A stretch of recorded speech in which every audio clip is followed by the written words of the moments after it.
Not a fan of Cheap Trick, AJ. Oh, I'm a big fan of Cheap Trick. Who am I kidding? I know. love Powerpuff.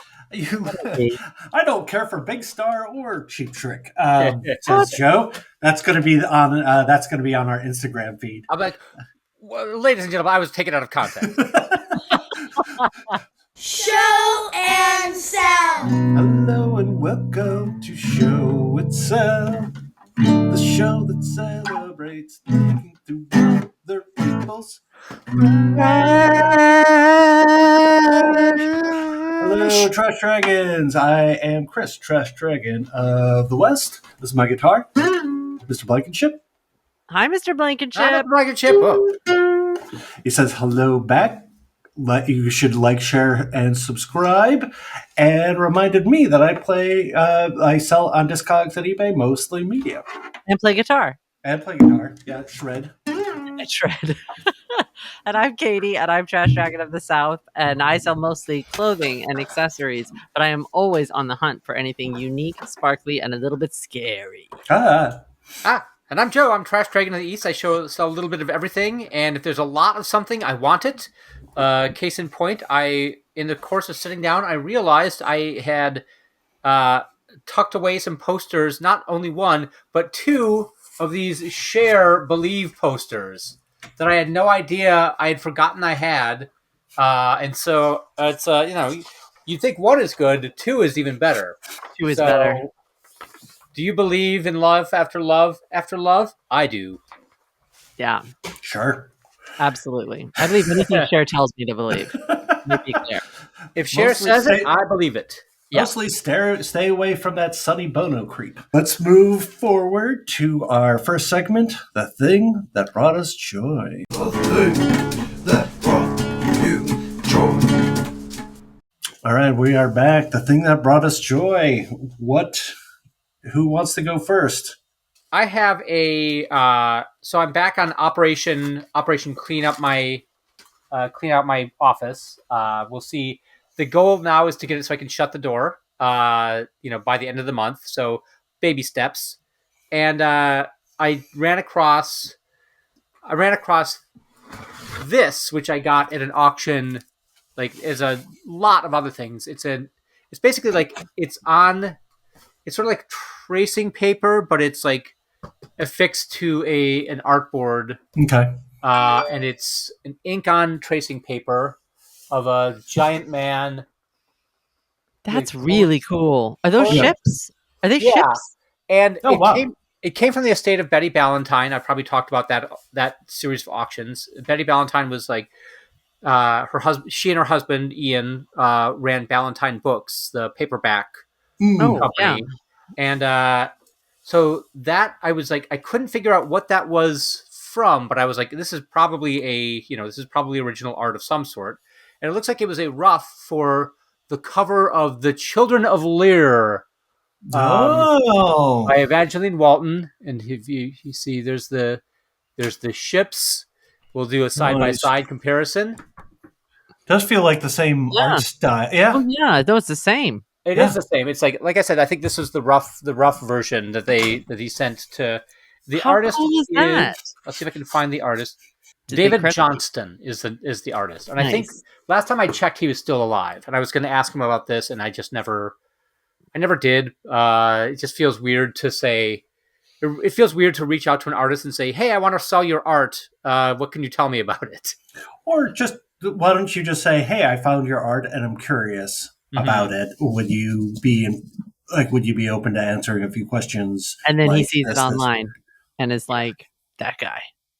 Well, like if someone is selling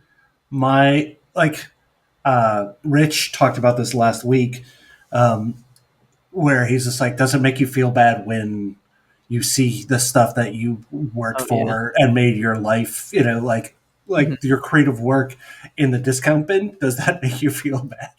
And for me, like, I don't think I said this at the time, like, if it's in the discount bin, generally I feel like, well, it sold enough copies that it, there's so many out there that it made it a discount bin, which I'll take. It's better than like it. It'd be nice if it was just like so rare that people were paying thousands of dollars for it. That's the other way. But if it was cheap and hard to find, That would be worse. But Yeah. that's an amazing find, Joe. Yeah, that was good. nice. That brought me joy to unearth that in my office. I And also you unearthed. found other like book art before, Yeah, like, I have like but not by romance. the Ballantine. It was like the romance books, right? Yeah, there were a couple. I have a couple romance art covers on original cover paintings. That's Yeah. fun. On the wings of a man, to quote Todd Hanson's joke from The Onion. The lips of The passion. Hey, Katie, what do you have? So here's the deal. Oliver and I got married, not this year. We got married years ago on New Year's Eve. Okay. And so our anniversary is on New Year's Eve. But we also do a thing where I lose things. Also, I have a low boredom threshold. So what we do not have wedding bands. We change wedding bands every year. Oh, It's our gifts to each other on our anniversary, and it is a ring in the new year type thing. That's And so great. we do new rings, and we pick them and we try to get them from Etsy, or we try very hard to find something. And we don't buy. I mean, we're not exchanging platinum rings every year. And so what I asked for my sister this year was, I have been looking for a ring box to keep all of our different years rings in, because when Oh, the year wow. before, they can go together in a box, and then we can mark the years that we've been married by the ring sets, right? And so Also, math would work. what? Also, math would work if you're like, I got No, married in the most annoying thing 2015. to get married on New Year's is not fun for people whose minds aren't good with numbers, because I can't count from it, like it's 1 year into the next, so you can't, like, my brain doesn't work very well with it. It's not his doesn't either. It's not just me. But she thrifted a ring box that is pretty awesome. She was going back and forth between a few and really stressed about it, but I think she nailed it. It's going to take a little paint on my end, but these are all wow. drawers. Is that like an advent calendar almost? It is an advent calendar. So it's assuming that we may only be married for 24 years, which is a fine assumption. We don't know what's going to happen. But they're all little drawers, and then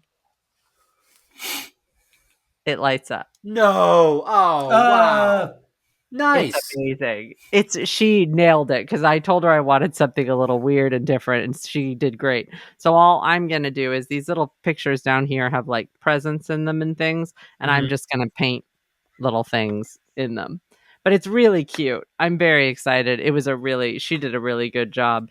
And then they're putting her and my mom are putting little ring bags in each one. So those will house our rings for each year of Yeah, that's amazing.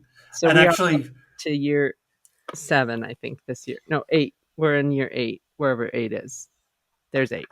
We're up here. and it also feels like there's a lot of old LA buildings in that kind of It's my favorite, the Tudor style. I love these. Yeah, they look like Solvang too. If you've ever been there in California, Solvang is like in the Central Coast, and they're really cute. The Dutch town, right? Yes, and Oliver is super Dutch. So super Dutch. He was born in Amsterdam. He's a super Dutch. Yeah, you know what's weird is your item flows right into mine. No way. Okay. Because are you done, or you have more? I'm done. Because that building, when I saw it, I was like, "You got to be kidding me!" Do you know the Vandekamp building in like on Fletcher and San Fernando? Probably. It's the Vandekamp's bakery. It's been turned into housing. Either like it was originally going to be like off-campus housing for one of the colleges here, but I think I know exactly what you're talking about. Yeah, okay. It's this huge building, and it's kind of like in the Dutch colonial style. Mm-hmm. So it's the Vandekamp's bakery, and what I found is I went to a yard sale, found a book, then I realized I bought the wrong book because they were basically just like 2 red covers, and I grabbed the wrong one, and they were only $1, and I couldn't find the book I wanted. But anyway, while the guy was sitting outside, with collecting the money, he was also going through files into a trash can. And I'm just like, can I go through your trash can? Because it was just paper. It was just ephemera. And I'm just like, You're an ephemera guy. and yeah, I do love ephemera. And he was like, yeah, sure.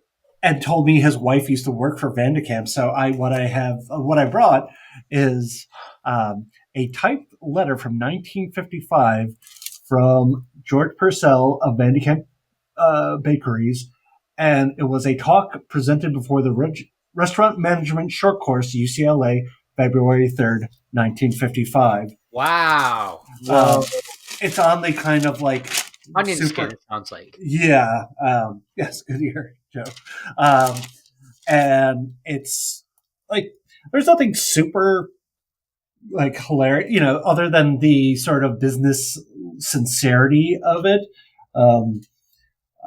He's like, when you get down to bedrock, however, you have to hand the credits to Lawrence L. Frank, our president and co-founder, for my money, a merchandising genius.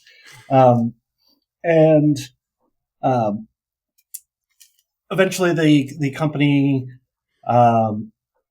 was shut down in 1990, but I have a bunch of like flyers for different events, and just a pile of things, and some of it's falling apart because the paper's so old. So like, but I love finding this kind of thing where it's just like, it just shows a little snapshot of a business history. I'm a fan of corporate biographies.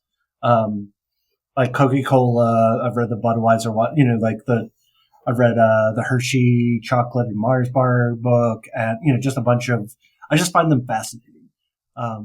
Partially to try to like humanize capitalism. That makes sense. Which I don't like that part of it, but it's amusing to watch them try. So that is my thing, the item that brought me joy. A good item, and the joy is well worth it. Good items all around. Yeah. And let's move on to our next segment, which is Unearthed Treasure. Unearthed Treasure. And we're back. Unearthed Treasure is the topic. And Katie, why don't you go first? The topic being new for the new year. New, like unopened, right? Unopened, unused, new. Okay. However you wanted to define it. A million things came into my head when I saw this topic. But the first one is definitely wallpaper. So I tend to buy wallpaper if I see it at a thrift store. Because I have every intention of possibly wallpapering. I don't know. I have every intention of possibly wallpaper.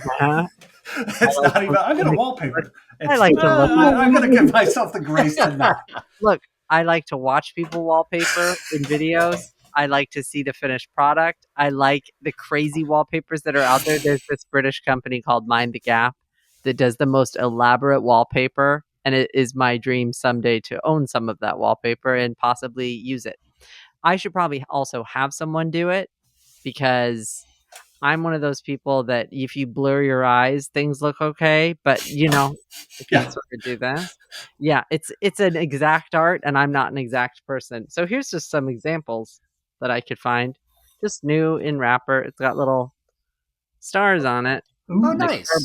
And I sort of thought, you know what I could do is go in with a metallic pen and do these and like foil them myself. See, big plans, folks. I have 2 rolls of this, and You and Joe have this are always very ambitious, and I'm always super impressed when you guys get it done. But some things are gonna happen. It's gonna happen. I got this really good red toile.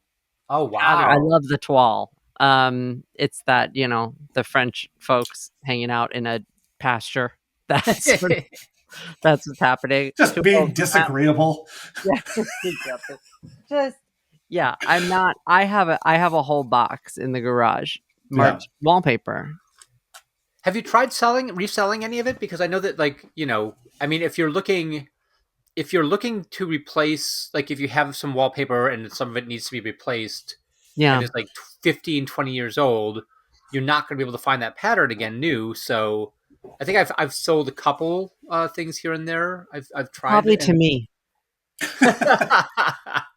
I am an avid shopper of wallpaper on eBay and on all the other resale sites. I tend to also buy it not just at Goodwill's. I tend to also seek it out. I have big plans. My crowning glory is that velvet. I think I've shown the velvet wallpaper. I feel like you have. That was my biggest achievement. I have a giant roll of Flypt, sort of goldish green mustard wallpaper that will be going somewhere very special someday in a small bathroom, because it's not a big roll. Like, but you also like, I'm always impressed with the stuff you actually like. You like, I love that you have big plans, but I also love like you do get shit done, and it's impressive. And it's always just like other stuff. That's when that stuff gets done. So if I have something big and annoying, that's when the wallpapering will happen, and it's also how Oliver can track that something's going on that I'm avoiding. Because a big project will start. Like, I'm spray painting all of this today, starting at 7:00 at night, ending when I'm done. Yeah, I'm going to spray paint therapy. That's it. Who's next? Me. I'll go. Hey, it's me, everybody. So, Karowski. Hey, like yourself, I had some options, but I thought this was a fun little history lesson for all the kids who don't know what's going on with technology we grew up with. Anyway, this is a long box CD of the Knack's Serious Fun. I think the long-delayed follow-up to the Knack's first album. Get the Knack. Get the Knack, which was a huge seller and a great power pop album. And so power pop is where punk rockers go to die. Wow. Hot take? That's my hot take. Wow. Not a fan of Cheap Trick, Joe? Oh, I'm a big fan of Cheap Trick. Who am I kidding? I know. I don't care for Big Star or Cheap Trick, says Joe. That's going to be on our Instagram feed. I'm like, well, ladies and gentlemen, I was taken out of context. I actually worked at a record store when this kind of happened, where they had to kind of figure out how do we, like, all of our bins are suited for records. How do you fix that? Long boxes. So this is what, if you were like the early days of CDs, it came in this. These are very hard to find. I have no memory of these. I do. Yeah. That is amazing. Yeah. So they were created record shape to sit in the, that's why. So these are about like 12 inches tall, and and then they would just kind of subdivide it in two. And so I don't know that record. I have no real interest in listening to that record, but I just find it an interesting little historical piece that kind of came and went kind of quickly. It's sort of like there was also like a year where everything was gold plated in music. They were just like, you could buy guitar strings that were gold plated. You could buy CDs that were gold plated. If you find a CD that is like, it's like has a gold, if you turn it around and it's gold, buy it. It's going to be worth money no matter what. As far as I can tell, because it was such a unique small sliver of time. It was like a year, and people didn't buy into it. I think it was a marketing thing that people were like, "Yeah, gold. Experience the sound of gold," and it was just like, what? Even higher fidelity. It's like, I mean, I think they did improve the fidelity, but I don't think it was just, they just did better audio mastering on it. And there's gold in them there tracks. Yeah. I'm going to melt these down for a fill-in. It was a weird, I remember I was around the same time, but that's bizarre. That's very odd. How much do those sell for? Those long CDs. These can sell for good money. I've sold them in the past. I've had this one for a while, and I think if it was a more desirable album, if it was a more like it would have sold. But I'm gonna Hmm. I'm kind of in the process of going through all my old finds and saying, why isn't this? Trying to figure out why it hasn't sold. And there's just a lot of stuff that I bought early on that I just calculated. Yeah. And so I'm just kind of going through and making sure that the stuff I have will sell or could sell rather than. Yeah. And then I'll list everything essentially or sell similar. So, Joe, why don't you go? Okay. And I'm looking forward to this because he was kind of he was really teeing it up. I've hard sold it. So, Chris, Katie, you're not on Instagram. Chris, you follow my. I'm on Instagram. You are on Instagram? I am. I just don't. I have a way to look at things. I'm just not active on Instagram. You just don't follow this channel. I talk things quietly. Is that what? Did I give myself away? Just occasionally heart one of our things. Sometimes I look in. I have never. It's mainly for wallpaper. So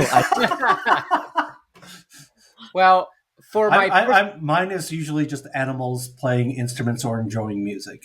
Yeah. So what is on Instagram? So on Instagram, I have I have two accounts: my Secondhand Joe's account and my Joe Garden account. And the thing I've been doing with my Joe Garden account for the past 2+ years is and also another thing, I also have a deep and abiding love of Costco, and particularly the Costco hot dogs.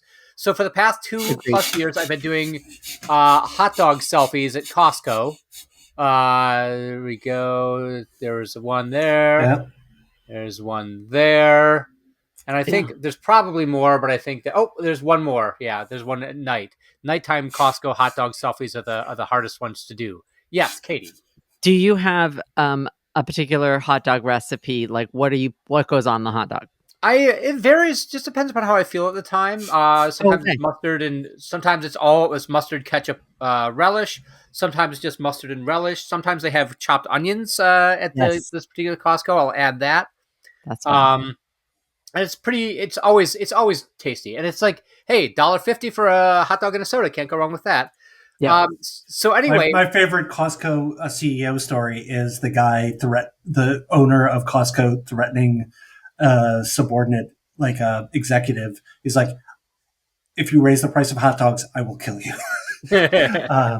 And I love that. He's just like, yeah, I know where the bread is buttered. Like, people love this. Do not destroy this. I will always, and so I always tag Costco in it. And here's so fast forward. I haven't been since the end of last year. Had a delivery in Princeton, and I did my last in Princeton, New Jersey. Took my last Costco hot dog selfie of the year, and I'm earlier this week, my wife's coworker came out of his car with a plastic battle axe, and he's like, "Party City is going out of business," and I was like, she's like, so we were running errands on Wednesday. She's like, well, let's go check out Party City.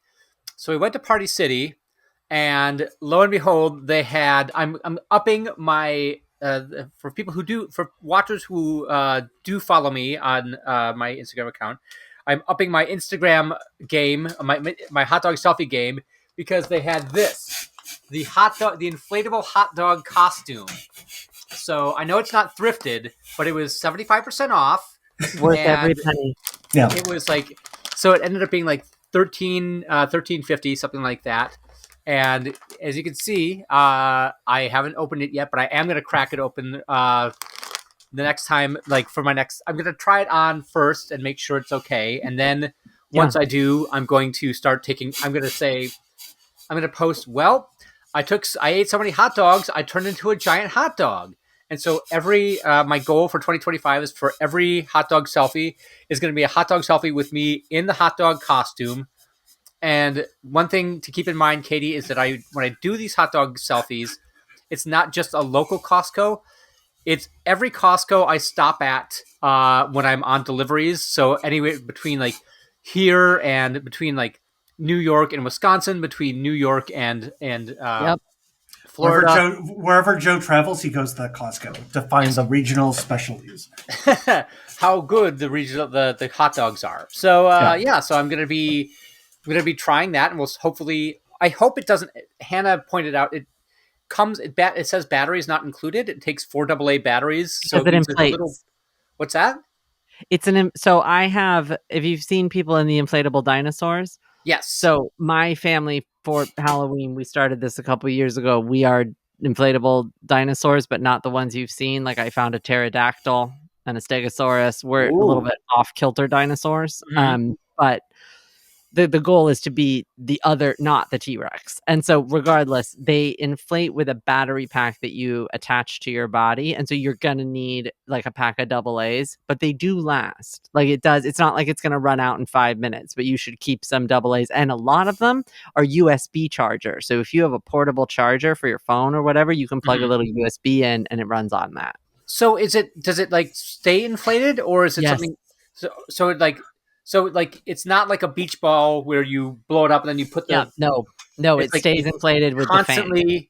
It's constantly, but it's not loud. It's just the fan keeps the air there. It'll like fill up, and then it just stays. It's great. Sort of They're very fun. It's an extra element of fun. The inflatable costumes, if folks haven't tried them, I would highly recommend them if you can get them at a deal.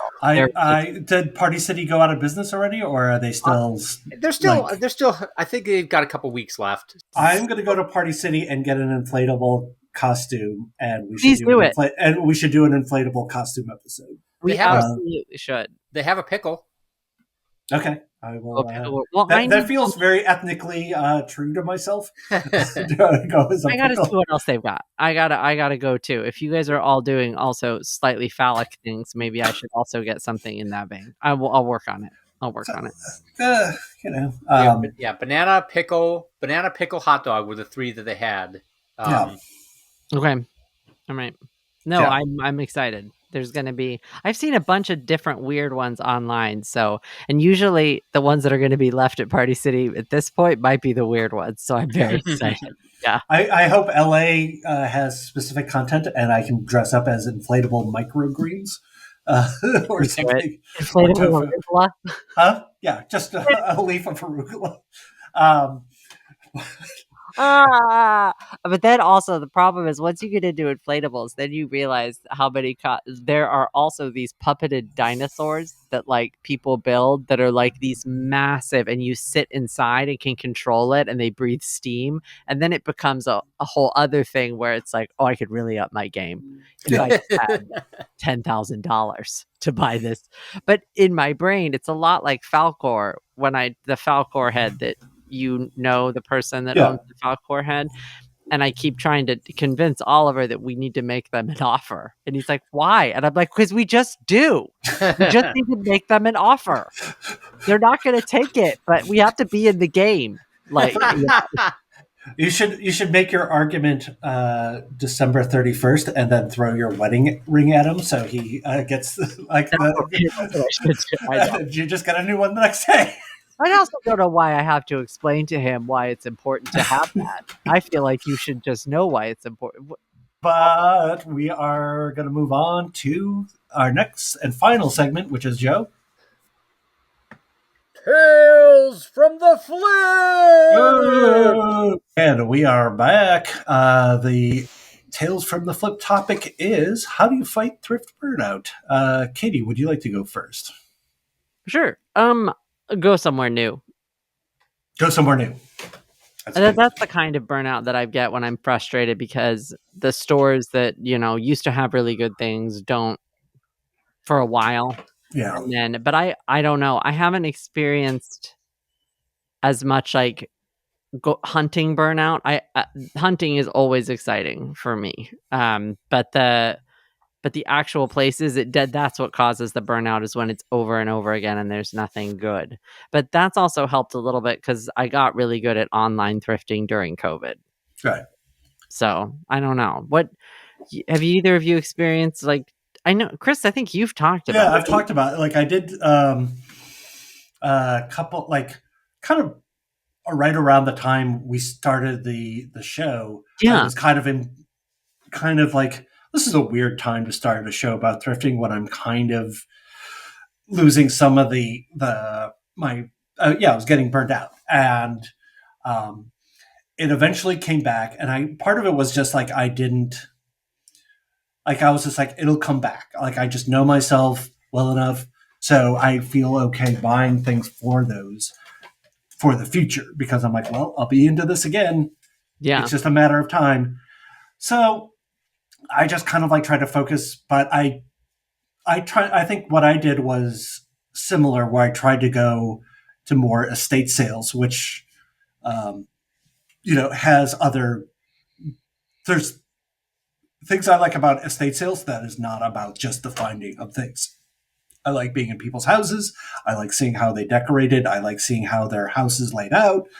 I like judging them based on all their choices.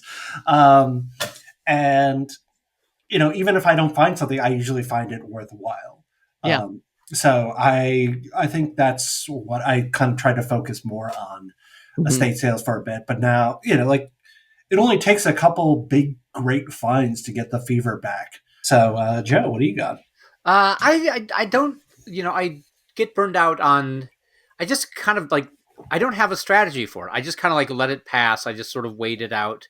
I mean, I burn out more on the listing of stuff on eBay. Like, it just really, like, I go through periods where I'm just like, nothing is inspiring. It's like all this stuff. I've got all this stuff that I've started listings on that's like, $5 to $12. It's like, it's fast to package. It's fast to list. Yeah. It's barely, but it's like, so it's not like, financially it still makes sense. I might make $4 to $10 on an item, but it only takes like, it only take 10 minutes of my time from like, listing to photo to packaging to dropping off or, to sending out. It doesn't, that doesn't bother me at all. But it's just like, I really, if I don't have anything that's like new or like something that it's like, I have to have new things that are coming in. It's like going to the same old well, even though I have stuff I can sell. Just after a while, I'm just like, ugh, this is just such a drag. And I'm kind of going through that period right now. I just have to wait. Like, I need interesting new stuff. Otherwise, it's just like, it just feels like a massive chore. Like, I have a friend who does records, and he's like, I have dozens and dozens of Beatles records that I can sell. I know they'll sell if I list them, but I am so bored listing Beatles records, like mono version. Yeah, I mean, that's another, like, for listing. I find if I like, one time I bought like 150 classical music CDs, which are kind of a pain because you have to basically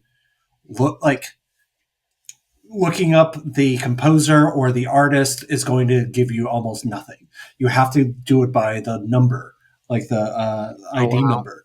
And so it's just like a long string of numbers and letters, and it'll get you to where you need to go, but it's just a little monotonous. Even though I do like selling CDs, I just have to like sell something else for a bit. I'll start listing books or something that I need to research a little bit. That's how I kind of fight that. If I have too many things to list of the same type, I get bored. Well, guys, I think we did it. It's 2025. We're still doing it hardcore. Hey. We can't stop bringing it, the funk or the noise. So we're going to sing that song that everyone loves to hear. Thank you for watching Show and Sell.